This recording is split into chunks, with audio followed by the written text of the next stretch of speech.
In a pamphlet called Common Sense, published in the lead-up to the American Revolution, Thomas Paine wrote, "Men who look upon themselves born to reign and others to obey soon grow insolent. Selected from the rest of mankind, their minds are early poisoned by importance. And the world they act in differs so materially from the world at large that they have but little opportunity of knowing its true interests. And when they succeed in the government, they are frequently the most ignorant and unfit of any throughout the dominions." Isn't it funny how history seems to repeat itself over and over and over? We're constantly being told we're progressing as a people, and yet we keep finding ourselves locked in the repetition of certain cycles, as if we are doomed to repeat moments in time where imbalances were not properly worked out. Anyone who has studied history in depth knows all too well that it is a long and painful process. The British monarchy and its coronation rituals have an interesting history, rituals which have been recently described as the last religious monarchical coronation rites in the West. But what they're not saying is that the British coronation ceremony is one of the most powerful symbols modern humanity has of the union between church and state. In America, this unholy union was permanently separated in the enshrinement of the First Amendment to the United States Constitution. Our Bill of Rights effectively built a wall between church and state in the very first of the amendments, which is first for a reason. As one of its co-authors, Thomas Jefferson, explained, that reason has to do with the reality that spirituality is a matter that should lay directly and solely between a person and God, as is every person's inherent natural rights, with no middlemen, and especially no government of middlemen.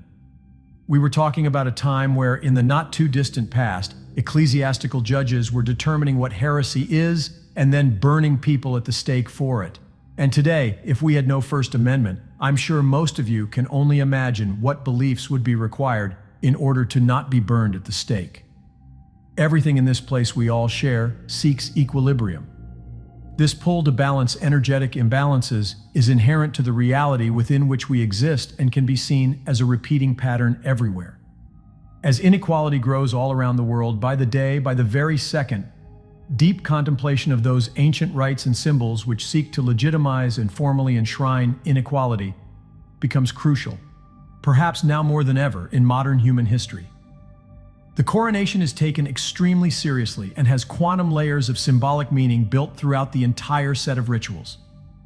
In other words, this is not anything even remotely close to your average St. Patrick's Day parade with the floats down Main Street, where they throw a few pieces of candy to the kids on a Saturday morning. What this ceremony means, especially at this point in time in the space we as human beings all share, absolutely matters to the future of humanity as a whole. Regardless of whether or not you consider yourself a loyal and obedient subject of a royal crown placed on the heads of a single family, automatically due to birthright. A crown upheld on a pillar, as precarious in the 21st century as the hereditary principle of what is claimed to be, quote, royal blood. The circulation of social energy is the true function of government, one that has been abused time and again for the whole of its history. In the post-coronavirus reality we all share, many of us all around the world have become all too painfully aware of what it feels like to be subjected to an egregious imbalance in this social contract. The energy bestowed upon and invested in the king and the church/government he becomes the head of is supposed to be concentrated and returned back to the people in equal measure. I don't know if you guys know that just over 100 years ago, King George V, for example, would attend agricultural shows to give his blessing. The king would physically go, bless the people, bless their crops, bless their livestock. When Charles goes to an agricultural show, like he did earlier this summer, just by the way, he asks the farmers what they're doing to achieve net zero. Going back further just a few hundred years, it was literally believed that the monarch, by virtue of his God-given divinity as, quote, the Lord's anointed, could lay his hands upon the sick and cure them.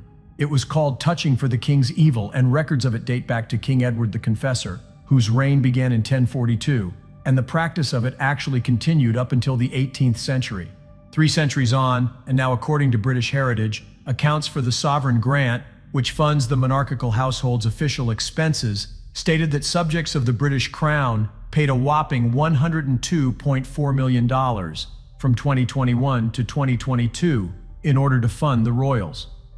That's a lot of financial energy of the average person in the kingdom being extracted and funneled up to the royal family. And it cannot be missed that we're living through a time when British citizens themselves are being told that they're going to have no choice but to pay a lot more for their energy this winter and beyond. It is now estimated that some 42% of British households may fall into what they're literally calling energy poverty this winter, leaving millions of the Crown's subjects financially unable to afford to light and heat their own homes. And that's 2 years after coronavirus, corona and virus both coming from Latin, corona meaning crown, and virus meaning poison. One can't help but notice, 2 years after coronavirus triggered the largest transfer of wealth from the masses up to the elite circles of power at the top of our modern society, the world over.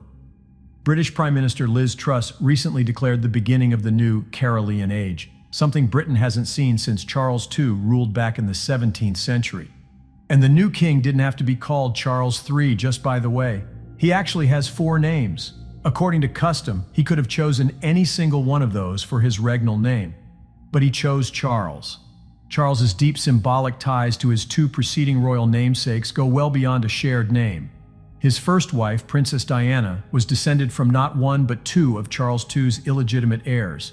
In other words, even if Charles III had not made it to the throne, his son William, who is next in line, is a blood descendant of Charles II.